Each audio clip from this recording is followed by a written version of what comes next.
Okay, let's imagine we have two conducting spherical charges. So one of them we'll call Q1 has a positive charge, positive 8 nanocoulombs, and the other one, Q2, negative 2 nanocoulombs. And we'll just say that they're separated by a distance d equals, how about 20 centimeters. So here's a familiar question going back a couple units, a couple chapters ago. Where is the net electric field equal to 0? So maybe we create three regions, 1, 2, and 3. And let's just pick some points in each of these regions. So we'll make some vector diagrams for the electric field. The repulsion of a test charge from the positive charge and the attraction of a test charge to the negative charge would be represented as these electric field vectors shown in region 2. Now in region 1, there's also this idea of repulsion due to the positive charge and attraction due to the negative charge. But you notice those two vectors would never be equal in length just due to the relative distances and charges involved. It's only in region 3 that these electric field vectors could possibly cancel one another out. The attraction to the negative charge and the repulsion due to the positive charge could only be balanced and create an equilibrium in region number 3. And in fact, if the idea is that these two are equal in magnitude, then we could express that mathematically. K times Q2 divided by, now wait a minute, the distance to this point in region number 3 is probably best described as x, since it just represents how far we are from the origin. And so the distance between charge 2 and this point, I suppose, is x minus d, right? So k times q2 divided by x minus d squared is equal to k times q1 divided by x squared.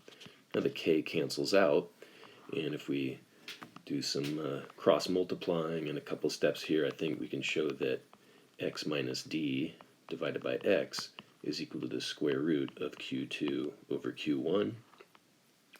And again, if we cross multiply and rearrange, I think we can show that x is equal to d divided by 1 minus the square root of q2 over q1.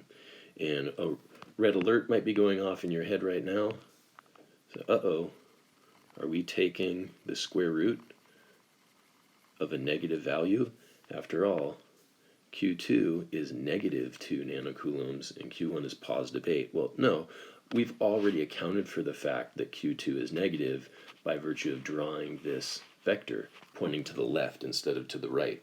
So this first expression we started with was really just an expression of equal magnitudes. So I wouldn't actually plug in negative 2 right here. I'd just be plugging in 2. So no, we're not taking the square root of a negative value. In fact, when we plug in the values associated with this problem, we have d equals 20 centimeters divided by the square root of 1 minus, or divided by, 1 minus the square root of 2 over 8, which is the square root of 1/4, which gives us 1/2. 1 minus 1/2 is 1/2, so x is equal to 40 centimeters. Okay, good enough. That should really all be review. But now that we recognize that, let's ask a different question. Where is the net electric potential equal to 0? Well, you could be sneaky about this and actually say, I know where it's equal to 0, right there. Because I say so. After all, that's the way electric potential works. You can choose a reference system where you let V equal 0 anywhere you want. So we have to be careful.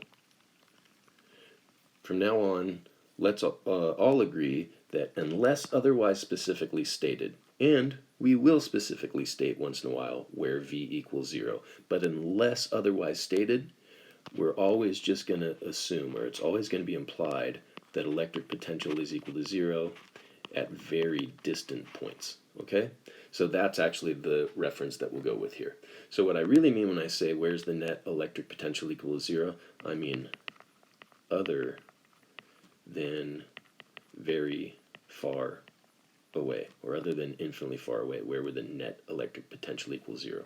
Now we have an idea of what electric field equals zero is all about. After all, that conversation we just had says there's this point over here in region 3 where the force of attraction to the negative charge and the force of repulsion from the positive charge would be equal and opposite, would be balanced out. That's what electric field is all about. In fact, electric field is defined as force per unit charge. So we can relate to the idea of net electric field equals zero just by thinking, where's a place where a test charge would be balanced in terms of force? Well, electric potential is defined as potential energy per unit charge. And we say that change in potential energy is equal to the negative of the work done by the electric field. We could change that notation a little bit and say that means changes in potential energy are equal to positive work done by some external agent. So what we're really saying is the place where electric potential is equal to zero represents a position where you can start with a test charge infinitely far away, and an external agent would do zero work ultimately to bring it to some other point. So I just happen to know that there's a place here and here where the electric potential is zero. And all I'm saying is, if we were to start with a test charge infinitely far away and use our hand to try to push that charge, we might have to exert an effort up to some point, and then we've done some net amount of work that's non-zero, but then the electric field takes over and starts doing the work. So our hand, the external agent, does negative work up to here, and all the work from all the positive work by the external agent from infinitely far away up to this point is canceled out by all the negative work up to this point, so that the net work done by the external agent on the test charge is zero. If that's the case, then this represents a position where the electric potential is equal to zero. I understand that conceptually might seem a little odd, so let me try to show that graphically.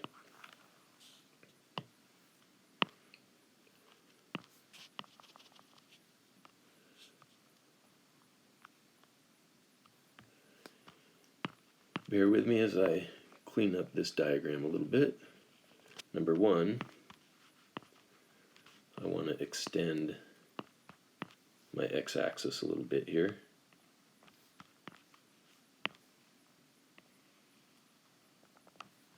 Extend it out as far to infinity as I can get in both directions.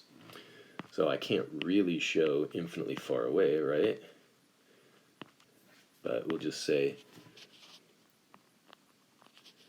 V is approximately equal to zero, really far away down the positive x-axis, and way over here on the negative x-axis, V is approximately equal to zero, right? Unless otherwise stated, we're always going to assume that V equals zero, really, really far away. And then we also know that right here, remember we said that's 20 centimeters, and we found the place where the net electric field is equal to zero is 40 centimeters away. Yeah, so that would be the point where the electric field is zero. So let's just imagine we're starting with a little positive test charge over here, infinitely far away along the positive x-axis. And then our hand comes in and tries to push this little positive test charge. So we're pushing, pushing, pushing, and instead of y being an axis for position, I want this to represent the amount of work done by our hand, by this external agent. So we're doing positive work all the way up to here, and then because the electric field is equal to zero right at this point, for a moment our hand would feel no force at all. We wouldn't have to push against that test charge. And in fact, once we get past that point, we wouldn't be pushing against the charge at all. This negative charge would start attracting it. Okay, now wait, let's say, what if we started with this positive test charge way over here on the negative x-axis? Well, again, our hand would have to push against that charge, and so the amount of work we're doing will get greater and greater and greater and greater. And in fact, there's no point over here in region 1 where the electric field is 0, so all the way up to this positive charge we'd be doing work. Now, once we get past that charge, now instead of the electric field from the positive charge repelling our test charge to the left, it would repel our test charge to the right. So our hand stops feeling force, and instead the electric field takes over and starts going this way. Now these graphs are going to have to connect somehow, right? And they connect like this. Oops. Remember, we had a statement going way back a few chapters where we said electric potential is high near positive charges and electric potential is low near negative charges. So that's really what we're doing, because potential is equal to potential energy per unit charge, and potential energy is equal to the work done by an external agent. Then really this isn't just a graph of the work done by our hand. This could represent the electric potential versus position along the x-axis. So the electric potential is 0 right here, and the electric potential is 0 right here. We'd actually show this in 3 dimensions. That would be interesting. And then these high points of potential and low points of potential would look like peaks and valleys on a topographic map. Let's see if I could sort of draw that. Let's say this would be like a sheet of paper viewed askew, and then a positive charge would be like having a mountaintop, right? And then a negative charge would be like having a dimple in here, a big valley. And so these lines of constant elevation are like values of electric potential. If you've watched the Mechanical Universe videos, you've undoubtedly seen some graphics like this that do a much better job of trying to show in 3 dimensions what I'm really expressing here in just 2 dimensions, right?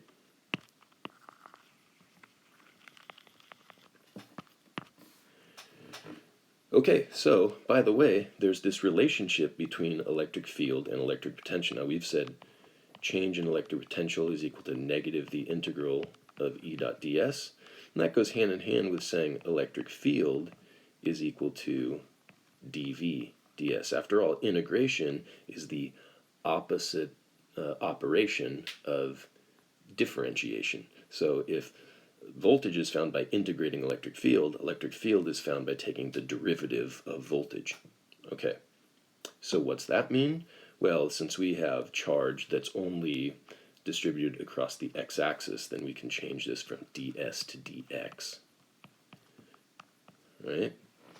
And the electric field should then equal 0 wherever the slope of a graph of electric potential versus position is equal to 0. Well, where do we have that? Actually, 3 places, right? Right here, the slope of our graph of electric potential versus position is 0, which, thank goodness, because we've already said that's the point where the electric field is 0. Now, what about these other 2 places? Right there and right there. Well, that's just saying that the electric field inside of a conductor. Remember, we said that these charges are metal. So we know the electric field inside of a conductor should equal 0. Actually, we should zoom in here a little bit. And watch this. If we trace this down to here and down to here, this graph isn't actually curved right here. Let me show you exactly what it would look like. Once we reach the surface of this charged conductor, at that point, the electric field is equal 0. And then don't confuse electric field with electric potential. If the electric field is 0, then the electric potential is constant. So the graph would be a flat line right here. And the same thing here if we zoom in. the electric field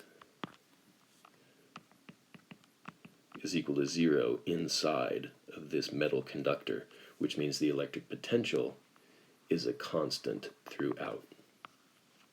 So there's our graph of electric potential versus position, and to find numerically what these two places are, we just have to set up an equation here. We say if net V really does equal 0 right here, then that means K times Q1 divided by X, isn't that what we would call this as X, plus K times Q2 divided by, let's see, then what would this distance be?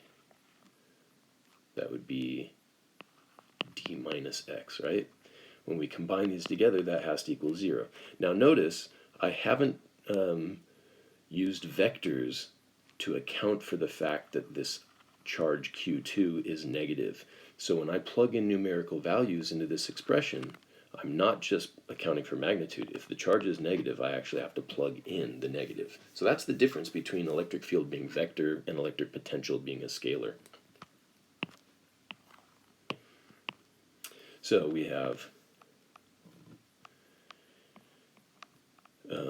we can divide both sides of this equation by K.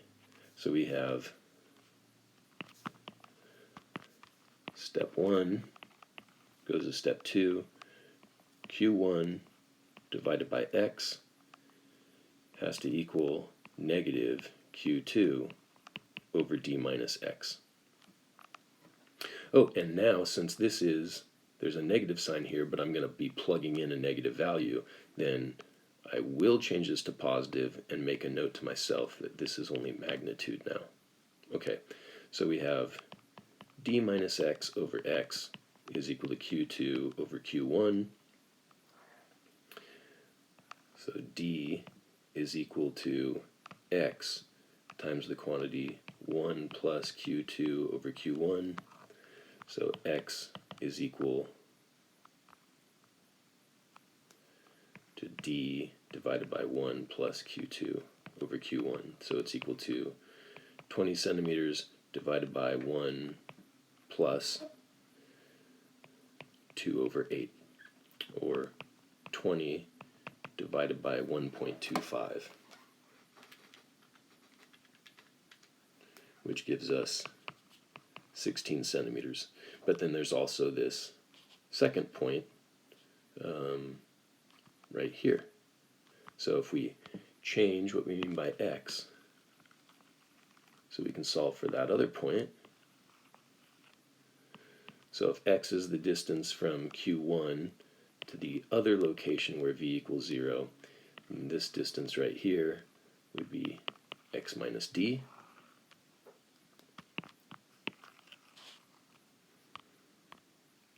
So we would have K times Q1 divided by X plus K times Q2 divided by X minus D is equal to 0. We can cancel out the K. Q1 over X is equal to Q2 over X minus D. Is equal to negative Q2 over X minus D. So I'm going to be taking the negative of a negative. So let me just plug in the magnitude. Instead of putting in negative 2 nanocoulombs, let me just put in positive 2 nanocoulombs, and then the negatives cancel out. So we have X minus D over X is equal to Q2 over Q1. And so we have X times the quantity 1 minus Q2 over Q1 is equal to D. So X equals D over 1 minus Q2 over Q1. So you know what? We actually, if we look at the derivations we did and save plugging in numbers to the very end, in the first case we had, the way we came up with 16 centimeters was this expression X equals D over 1 plus Q2 over Q1, and that was for the point in between the positive and negative charge where V equals 0. And now the point outside of the two charges where V equals 0, we get 1 minus. So I guess we could really say in general for cases like this where you have one charge is positive and one is negative, X is equal to d divided by 1 plus or minus the ratio of Q2 over Q1. So for the case of plus, we got a result of 16 centimeters. So now for the case of minus, we get 20 divided by 1 minus 2/8, or 20 divided by 0.75.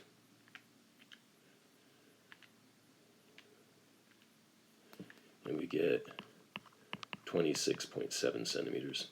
So net electric field equals 0 at x equals 40 centimeters. Net electric potential equals 0 at x equals 16 centimeters and 26.7 centimeters.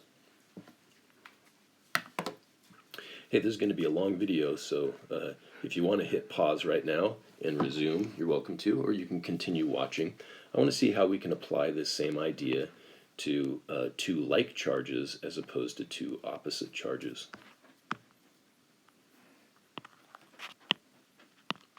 So what if we were told that it's still 8 nanocoulombs and 2 nanocoulombs, except they're both positive instead of one positive and one negative? So let's just think of electric potential as having this analogy to altitude, right? So we're really graphing potential along the y-axis. So let me extend my x-axis.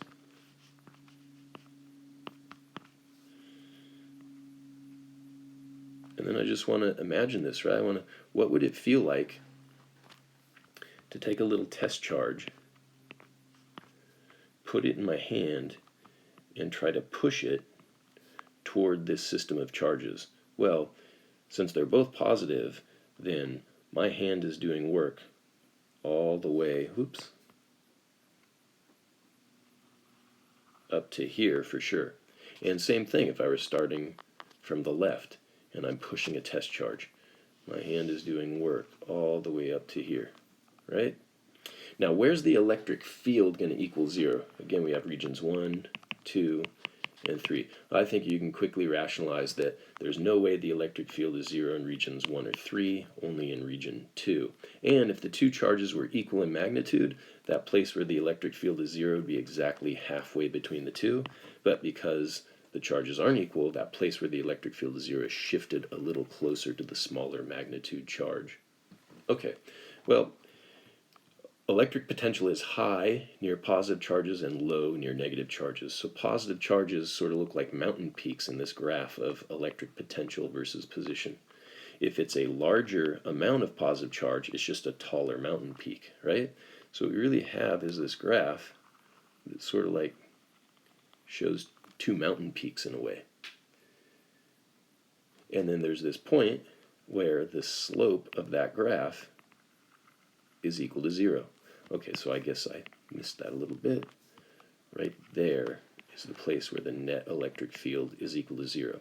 Now again, we also have slope equals 0 here. Remember, electric field is equal to dV dx. So wherever the slope of this graph of v versus x is equal to 0 is where the electric field is 0. But really, this is trivial. To say the electric field is equal to 0 at this point is just reminding us what we already know.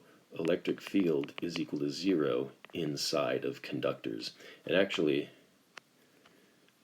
if we looked at this carefully, this graph isn't so much a mountain peak as it is a plateau. So if we go to the edge, then the electric potential is constant. My graph needs to be corrected just a little bit.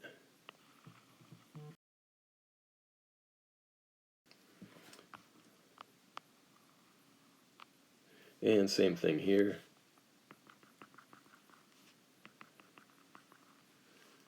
Sorry for that interruption.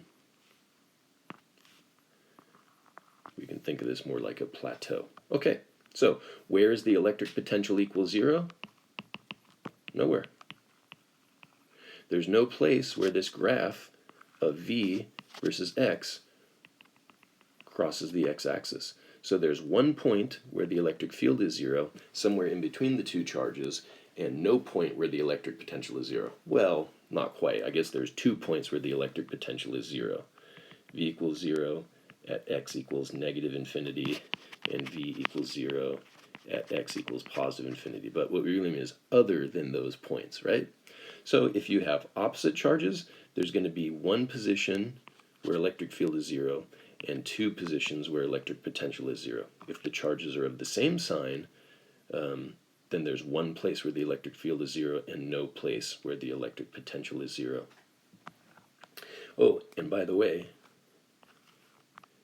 if these were two negative charges instead of two positive charges, then instead of two mountain peaks, they would just be two valleys. A really deep valley for the larger magnitude negative charge, and not quite as deep of a valley. And so there's a place where the electric field would be equal to 0, but there's no place where the electric potential would be 0. So I kind of like this graph of electric potential versus position on the x-axis as a way to relate to these positions where electric field and electric potential are 0.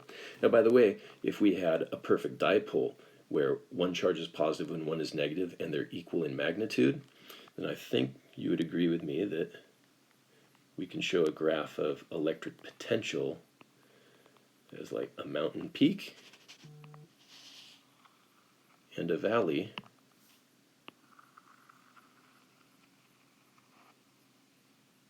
and so there's our graph of electric potential. Now, where's the electric potential equal to 0?